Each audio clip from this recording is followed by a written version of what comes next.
Hello everyone, मैं गुड्डू प्रजापत और स्वागत है आपका मेरे YouTube channel PRPT official tips पर। तो दोस्तों, आज मैं आप लोगों के लिए लेकर आया हूँ भारत का राष्ट्रपति यानी भारत के राष्ट्रपति से संबंधित टॉप 20 महत्वपूर्ण प्रश्न जो कि हर एक एग्जाम में पूछे जाते हैं और हर एक एग्जाम में महत्वपूर्ण प्रश्न हैं। ये प्रश्न एसएससी, रेलवे तथा अन्य प्रतियोगी परीक्षाओं में पूछे जाने वाले प्रश्न हैं। तो बिना देर के चलते अपने प्रश्न की ओर। अगर दोस्तों आप मेरे चैनल पर नए हो तो चैनल को सब्सक्राइब करो ताकि इससे रिलेटेड नोटिफिकेशन सबसे पहले आप तक पहुंचे।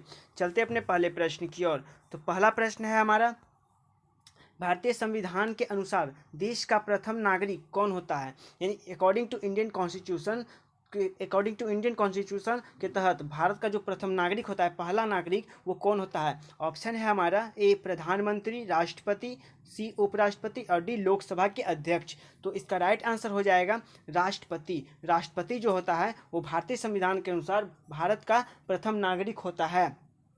चलते हैं अगले प्रश्न की ओर। अगला प्रश्न है हमारा, भारत का राष्ट्रपति बनने के लिए न्यूनतम आयु कितनी होनी चाहिए? यानी भारत का राष्ट्रपति बनने के लिए जो मिनिमम एज है, मिनिमम एज कितना होना चाहिए? ऑप्शन है हमारा 21 वर्ष, बी 20 वर्ष, सी 35 वर्ष, डी 30 वर्ष। तो इसका राइट आंसर है 35 वर्ष। 35 वर्ष आयु पूरी होने के बाद आप कोई भी व्यक्ति, भारत का कोई भी नागरिक राष्ट्रपति बनने योग्य हो जाता है। चलते हैं अगले प्रश्न की ओर। अगला प्रश्न है हमारा, राष्ट्रपति पद के निर्वाचन हेतु कौन सी पद्धति अपनाई जाती है? यानी जब राष्ट्रपति पद का निर्वाचन होता है तो उसमें कौन सी पद्धति अपनाई जाती है?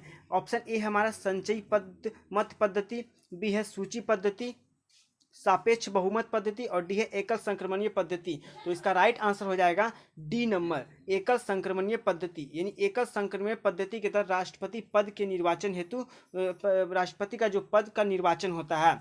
चलते अगले प्रश्न की ओर। अगला प्रश्न है हमारा, राष्ट्रपति पद के उम्मीदवारों को चुनाव प्रचार हेतु कितना समय मिलता है? यानी राष्ट्रपति पद जो अपने चुनाव में खड़ा होते हैं उन चुनाव पद के उम्मीदवारों को चुनाव प्रचार करने के लिए कितना समय दिया जाता है? ऑप्शन है हमारा 1 माह, 1 सप्ताह, 3 माह, 2 सप्ताह। तो इसका राइट आंसर हो जाएगा 2 सप्ताह। यानी राष्ट्रपति पद के उम्मीदवारों को जो चुनाव प्रचार हेतु समय मिलता है वो 2 सप्ताह का समय मिलता है। चलते हैं अगले प्रश्न की ओर। अगला प्रश्न है हमारा, राष्ट्रपति पर महाभियोग किस आधार पर लगाया जा सकता है? यानी राष्ट्रपति पर जो महाभियोग लगाया जा सकता है वो किस आधार पर? तो ऑप्शन नंबर ए है किसी भी आधार पर। अगला ऑप्शन देख लेते हैं। बी नंबर ऑप्शन है संविधान के अतिक्रमण से, राज्य संविधान सभा को भंग करने पर, डी इनमें से कोई नहीं। तो इसका राइट आंसर हो जाएगा बी नंबर, संविधान के अतिक्रमण से। यानी संविधान के अतिक्रमण से राष्ट्रपति पर जो है महाभियोग लगाया जा सकता है। चलते हैं अपने अगले क्वेश्चन पर। तो अगला क्वेश्चन है हमारा, राष्ट्रपति पर महाभियोग की प्रक्रिया किस देश के संविधान से ली गई है? यानी जो राष्ट्रपति पर जो महाभियोग लगाई, यह प्रावधान किस देश के संविधान से लिया गया है? तो यह प्रावधान हमारे अमेरिका से लिया गया है। यानी अमेरिका से राष्ट्रपति पर जो महाभियोग है वो अमेरिका के संविधान से लिया गया है। चलते हैं अगले प्रश्न की ओर। अगला प्रश्न है हमारा, राष्ट्रपति पर महाभियोग लगाने के लिए किसी भी सदन में कम से कम कितने दिन पहले लिखित सूचना दी जाती है? तो ऑप्शन है 7 दिन पहले, 14 दिन पहले, 30 दिन पहले, 60 दिन पहले। तो हमारा क्वेश्चन कर रहा है, राष्ट्रपति पर महाभियोग लगाने के लिए किसी भी, यानी संसद का 2 सदन होता है दोस्तों, याद रखिएगा। संसद में 2 सदन होते हैं, एक उच्च सदन होता है और एक निम्न सदन होता है। उच्च सदन के अंतर्गत राज्यसभा आता है और निम्न सदन के अंतर्गत लोकसभा आता है। तो दोनों सदनों में जब राष्ट्रपति पर महाभियोग लगाया जाएगा तो सदन में, दोनों सदनों में कितना दिन पहले लिखित सूचना दिया जाना चाहिए? तो वो है 14 दिन पहले। तो इसका राइट आंसर हो जाएगा 14 दिन पहले। चलते हैं अगले प्रश्न की ओर। अगला प्रश्न है हमारा, राष्ट्रपति अपना त्याग पत्र किसे देता है? जब अपना वो पद त्यागता है तो वह त्याग पत्र किसको देता है? ऑप्शन है लोकसभा अध्यक्ष, मुख्य न्यायाधीश, प्रधानमंत्री, उपराष्ट्रपति। तो इसका राइट आंसर हो जाएगा उपराष्ट्रपति। जब राष्ट्रपति अपना पद त्यागेगा तो अपना त्याग पत्र उपराष्ट्रपति को देगा। चलते हैं अगले प्रश्न की ओर। अगला प्रश्न है हमारा, राष्ट्रपति के त्याग पत्र की सूचना उपराष्ट्रपति किसको देता है? राष्ट्रपति त्याग पत्र की सूचना राष्ट्रपति जब त्याग पत्र उपराष्ट्रपति को सौंपता है तो उपराष्ट्रपति वह सूचना किसको देता है? प्रधानमंत्री को, भारत के मुख्य न्यायाधीश को, लोकसभा अध्यक्ष को या महान्यायवादी को?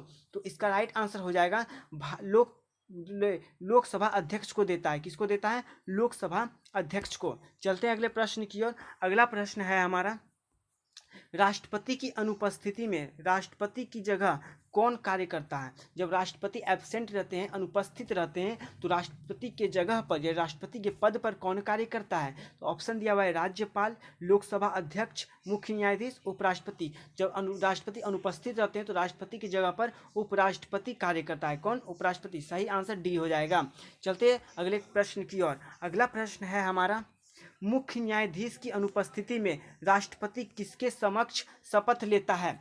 तो जब मुख्य न्यायाधीश अनुपस्थित, राष्ट्रपति को जो शपथ ग्रहण कराता है वो मुख्य न्यायाधीश शपथ ग्रहण कराते हैं। ठीक, अगर जब मुख्य न्यायाधीश ही अनुपस्थित रहेंगे यानी एब्सेंट रहेंगे तो राष्ट्रपति किसके समक्ष शपथ लेता है? तो ऑप्शन है हमारा उपराष्ट्रपति, महान्यायवादी, सर्वोच्च न्यायालय के वरिष्ठ न्यायाधीश, लोकसभा अध्यक्ष। तो इसका राइट आंसर हो जाएगा सर्वोच्च न्यायालय के वरिष्ठ न्यायाधीश के समक्ष राष्ट्रपति शपथ लेगा। अब चलते हैं अगले प्रश्न की ओर। अगला प्रश्न है हमारा, यदि राष्ट्रपति और उपराष्ट्रपति दोनों देश से बाहर हो तो इस स्थिति में कार्यभार कौन ग्रहण करेगा? पहले हम लोग पढ़े थे दोस्तों कि अगर राष्ट्रपति अपने पद पर नहीं रहता है तो उस पद पर उपराष्ट्रपति रहता है। अगर कोई ऐसा कंडीशन होता है जबकि राष्ट्रपति और उपराष्ट्रपति दोनों देश से बाहर रहते हैं यानी विदेश में रहते हैं तो उस स्थिति में कार्यभार, जो राष्ट्रपति और उपराष्ट्रपति का कार्यभार है, कौन संभालेगा? ऑप्शन है हमारा राज्यपाल, लोकसभा अध्यक्ष, प्रधानमंत्री, सर्वोच्च न्यायालय का मुख्य न्यायाधीश। तो इसका राइट आंसर हो जाएगा डी नंबर, सर्वोच्च न्यायालय का मुख्य न्यायाधीश। चलते हैं अब अगले प्रश्न पर। अगला प्रश्न है हमारा, भारत में सबसे लंबे समय तक राष्ट्रपति के पद पर कौन रहे हैं, कौन रह चुके हैं? तो भारत में इस लंबे समय तक राष्ट्रपति के पद पर रहने वाले व्यक्ति कौन है? ऑप्शन है हमारा डॉक्टर जाकिर हुसैन, वीवी गिरी, डॉक्टर राजेंद्र प्रसाद, ज्ञानी जैल सिंह। तो इसका राइट आंसर हो जाएगा डॉक्टर राजेंद्र प्रसाद। हमारे डॉक्टर राजेंद्र प्रसाद जो हैं वो राष्ट्रपति के पद पर सबसे लंबे समय तक रह चुके हैं और ये दो बार राष्ट्रपति बन चुके हैं। भारत के 2 बार राष्ट्रपति बन चुके हैं। चलते हैं अगले प्रश्न पर। अगला प्रश्न है हमारा, भारत का राष्ट्रपति निम्न में से किसकी नियुक्ति नहीं कर सकता? यानी भारत का राष्ट्रपति किसकी नियुक्ति नहीं कर सकता है? तो वह तो राज्यपाल की नियुक्ति राष्ट्रपति ही करता है, प्रधानमंत्री की नियुक्ति वही राष्ट्रपति करता है और उपराष्ट्रपति की नियुक्ति भी राष्ट्रपति करता है। तो किसकी नियुक्ति नहीं करता है? तो मुख्य निर्वाचन आयुक्त की नियुक्ति नहीं करता है। चलते हैं अगले प्रश्न पे। तो अगला प्रश्न है हमारा कि केंद्रीय मंत्रिमंडल के मंत्रियों की नियुक्ति कौन करता है? यानी केंद्रीय मंत्रिमंडल जो होता है उसमें जो मंत्री होते हैं उसकी नियुक्ति कौन करता है? तो ऑप्शन दिया है हमारा प्रधानमंत्री, राष्ट्रपति,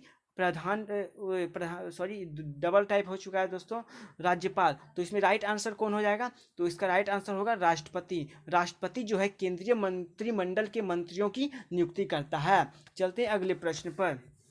अगला प्रश्न है हमारा, राष्ट्रपति पद के चुनाव संबंधी विवाद को किससे निर्देशित किया जाता है? राष्ट्रपति पद का जो चुनाव होता है उससे संबंधित विवाद को किससे निर्देशित किया जाता है?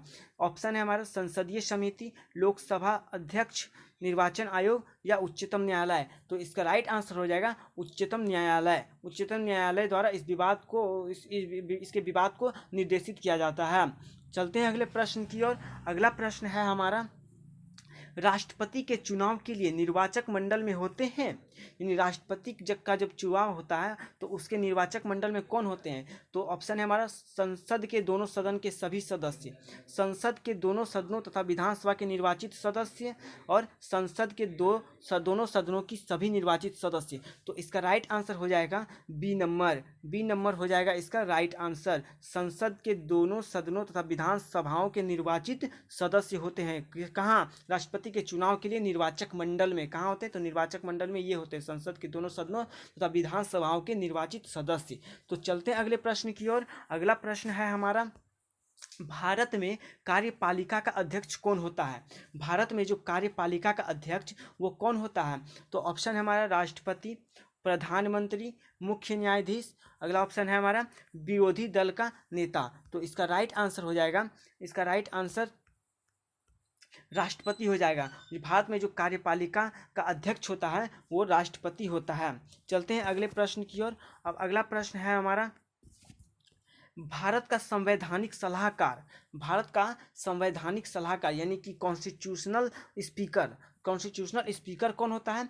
तो ऑप्शन दिया हुआ है हमारा, प्रधानमंत्री, राष्ट्रपति, राज्यपाल, मुख्य न्यायाधीश। तो इसका राइट आंसर हो जाएगा प्रधानमंत्री। ये जो हमारा भारत का संवैधानिक सलाहकार यानी कि कॉन्स्टिट्यूशनल स्पीकर जो होता है वो प्रधानमंत्री होते हैं। चलते हैं अगले प्रश्न की ओर। अगला प्रश्न है हमारा, भारत का व्यवहारिक सलाहकार कौन होता है? तो ऑप्शन है हमारा, उपराष्ट्रपति, राज्यपाल, राष्ट्रपति, लोकसभा अध्यक्ष। तो इसका राइट आंसर हो जाएगा दोस्तों उपराष्ट्रपति। उपराष्ट्रपति जो होता है वो भारत का व्यवहारिक सलाहकार होता है। आज के लिए दोस्तों इतना ही। अगर वीडियो अच्छी लगी हो तो वीडियो को लाइक करें और चैनल को सब्सक्राइब करें। दोस्तों चलते हैं, मिलते हैं अगले वीडियो में। जय हिंद, जय भारत।